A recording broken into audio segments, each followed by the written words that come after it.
Our story today really began over this past winter in December. The family who lives in this house behind me lost their 13-and-a-half-year-old Australian shepherd named Rocket. He must have been going a little bit senile because he uncharacteristically wandered off the property and then didn't return. They looked for him day after day after day to no success. As many of you know from watching my channel, I volunteer for a lost dog team. And we heard about Rocket and the situation, and I brought a drone to look for him. Now this house, this property, is located on a very high bluff overlooking the St. Croix River. Now the family had feared that Rocket had found his way down to the river level, possibly fallen through ice into the river, or that he had tumbled off of the bluff somewhere. Now not far from here, there is a very sheer 200-foot cliff that would certainly have been fatal had he fallen off of that cliff. And so I searched by drone the base of the cliff, up and down the river, really thinking we were looking for his body at this point. What none of us knew was that at the same time I was doing that search, Rocket was still wandering around. The very next day, the family did another ground search, property that we have and they have scoured very thoroughly, but there was Rocket. He was down on the river level, stuck in mud up to his belly. Now, I love a happy ending, but this one is especially sweet because the family has been given me permission to detect their property. This land was settled by one of the earliest pioneers in this township.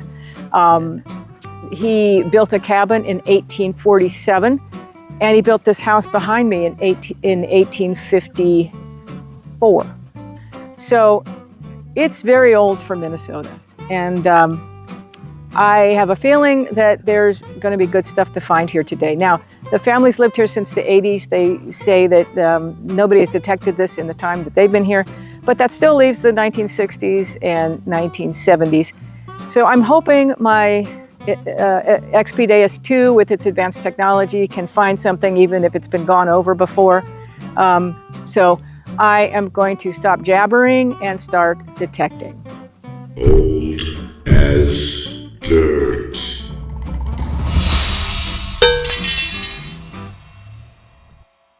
I am starting off here in the Tekkna program. I do not expect heavy concentration of nails, but Tekkna has good depth, good separation. It seems like an all-around good program based on sensitive full tone. There's a lot of signals in here. I'm just going to kind of look around, maybe cherry pick a little bit at first. Well, this is a very loud 96.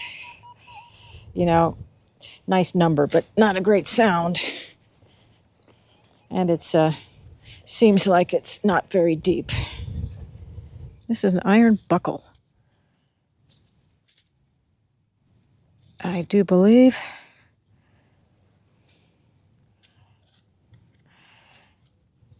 I am right in front of the side entrance where they used to bring the carriages around. So this might have fallen off of the harness. Okay, that's something. This is another 89. It feels very close to the top. Yep, it was a clad dime. So no big shakes.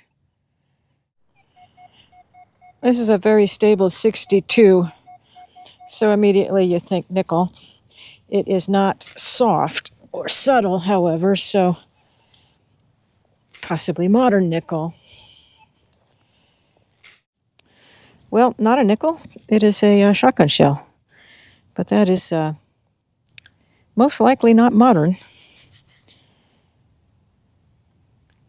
It's a UMC, which is a little bit older of a brand, I do believe. So that gives you some optimism that there's old stuff in this ground. This is a 93, 94. Not soft, so I suspect a modern clad quarter.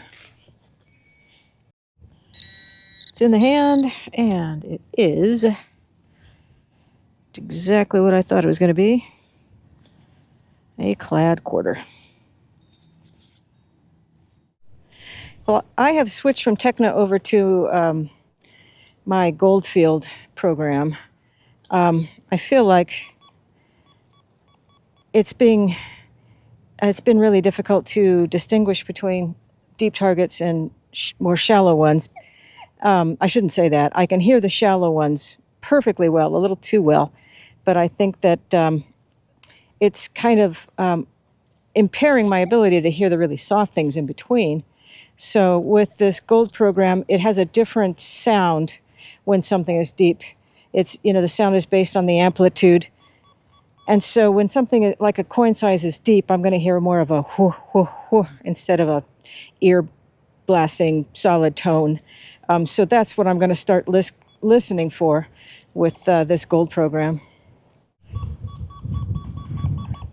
84, 85, near the house, and I've been finding some cutoffs from some aluminum windows or something, or gutters. So I have to work through the trash to find the good stuff. All right, well, this is not trash. It is something interesting. Looks like maybe an old dog tag, which I love, love, love to find. Let's see if I can get another look at that. Well, it is not a city-issued dog license. It is actually an ID tag, and it's got the owner's address and phone number on it, so I am not going to show the front, but that is what that was. 5860. It has more of that whooshing sound that I'm looking for, indicating a smaller or deeper target. Okay, this turned out to be a V-nickel. It is a 1884, it looks like. I'm going to get a closer look at it. It appears to say 1884. I'm pretty sure that's a 4, not a 1 there. But yeah, V-nickel. That should clean up nicely.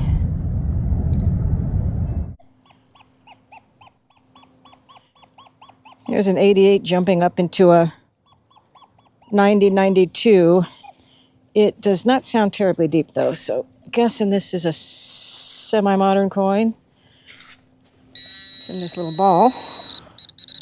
And it is a clad dime. Kind of what it sounded like. There's one of those whoosh, whoosh, whoosh sounds that could indicate a deeper target. I'm getting 83, 86, 87 that way.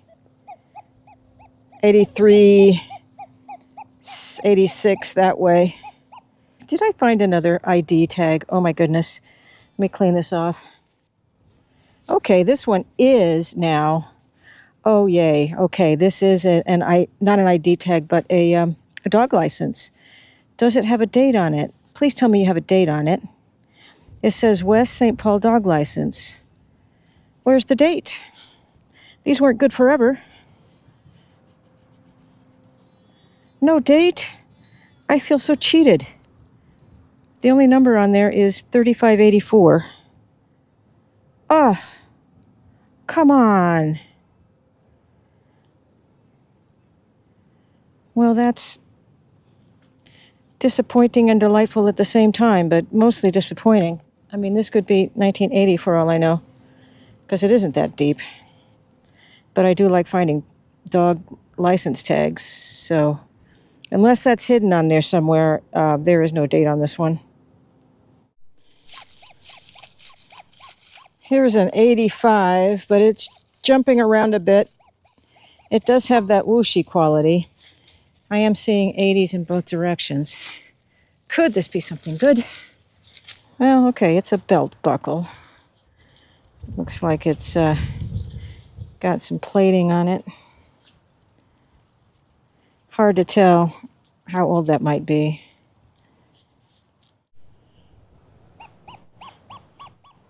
'61, '62, but it does not sound deep. So likely to be a piece of aluminum or something. Be a relic, please. Be something good.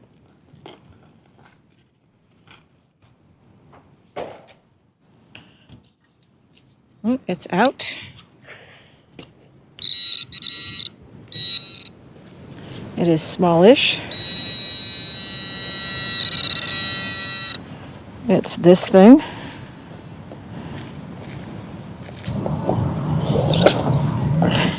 It is. It looks like a piece of harmonica reed. Yeah. Well, okay. I did ask for a relic, didn't I? That looks like it might have been a really small one. Those reeds are really close together compared to what I normally see. Okay. Well, let's see what else is here.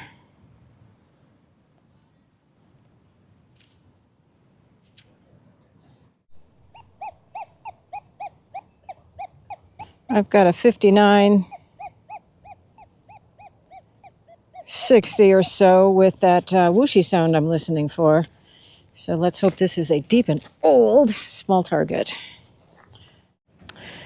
Well, it was relatively deep and old-ish. It's a Remington UMC head stamp. Now, Remington and UMC merged, I think, around 1917 or something like that. So this is not 19th century. Well, this sounded kind of like all the other ones that turned out to be disappointing, so I did not start the camera. But look at this. We got a little bit of gilding showing through here. This might be a military button. Let's see. That would make me happy if I could give this family a real artifact. Oh, wow. Oh, my goodness. Look at that. Oh, that is gorgeous. That is beautiful. Now, is it military or not? Could just be a blazer button. Oh, I think this might just be a blazer button.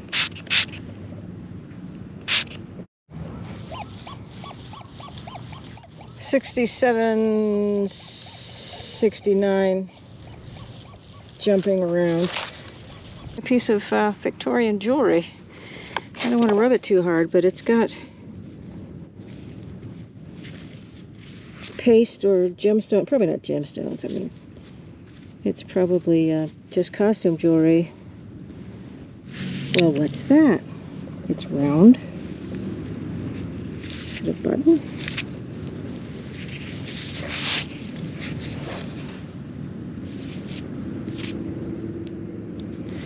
I think it is a, this might be a military button. The front of a two-piece. I think I see a Great Seal. Oh, no. No, this is just a, looks like a dress button. I think, although it's got, what the heck is this? It's got designs on both sides.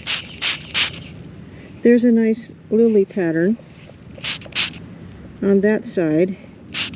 Oh, this was probably the shank side. Yeah. Here, I'll give you a better look. Either lilies or maybe cattails. Can't really tell. But on the back, it looks like there was a shank that broke off. So that would have been a one-piece button construction there. I'm going to start out today with a program I've been using a little bit lately called Legacy. Now, this program is purported to be a good option for when you've gone over a field a lot of times and helps you find things that you may have passed up before. What I have discovered in using it the few times that I have is that it does give you a very strong, definite signal where other programs may have been a little less confident about the signal, and maybe that's its secret sauce. Maybe that's how it helps you find things that you passed over because that first signal in whatever program you were using just didn't capture your attention. So we'll see how Legacy does here. This is an 89, 88. If I had to guess, I would say that's a copper penny. Either a wheat or a memorial before 1983. And it is a memorial penny. And this was a 66 to 72 or so. A little bit of a slide in the tone. Hey, this looks like a thimble. It is. It's a little copper thimble. Let me clean that off and we'll get a closer look at it. This was a 52. A little on the low side, but these old properties, I want to do those mid-tones regardless. Is that it? Yes, it is. What is this? Oh, this is a picture corner. Let me see if it's whole. Looks like it is.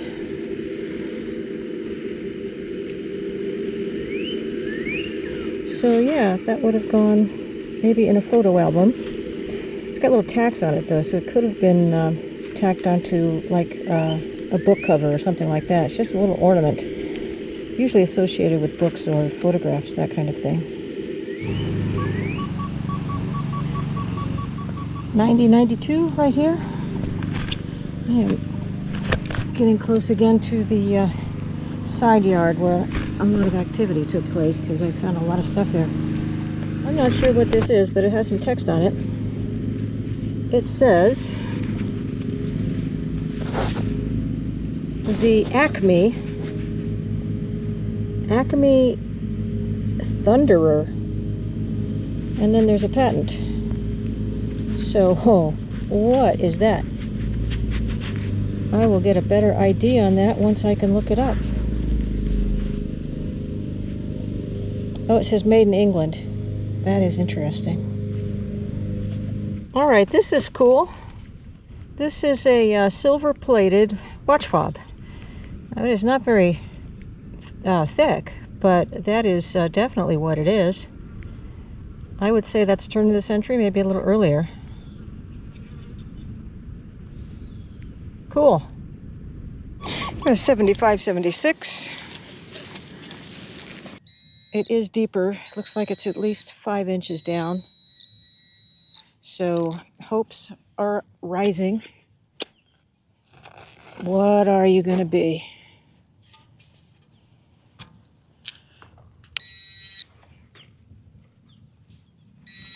This be the find of the day. Look at that beautiful suspender clasp. And it looks like an early one. Wow, wow, wow, wow. That is a beauty. Let me clean it off just a titch. I don't want to rub it too hard. It's got those really delicate tines. But that's one of the signs, I believe, of an older suspender clasp. So isn't that pretty? Now, when I clean this off a little bit better on the back, I might be able to see a patent date, which would give us more of a clue as to the age of this thing. So hopefully there is one. But Victorian for sure, late 1800s, no doubt. So this is Rocket, Wonder Dog Rocket, who somehow survived 2 weeks on his own, only to be found stuck in mud. You're a sweet, sweet boy. He's what, 14 now? Yeah, almost 14. Almost 14 years old.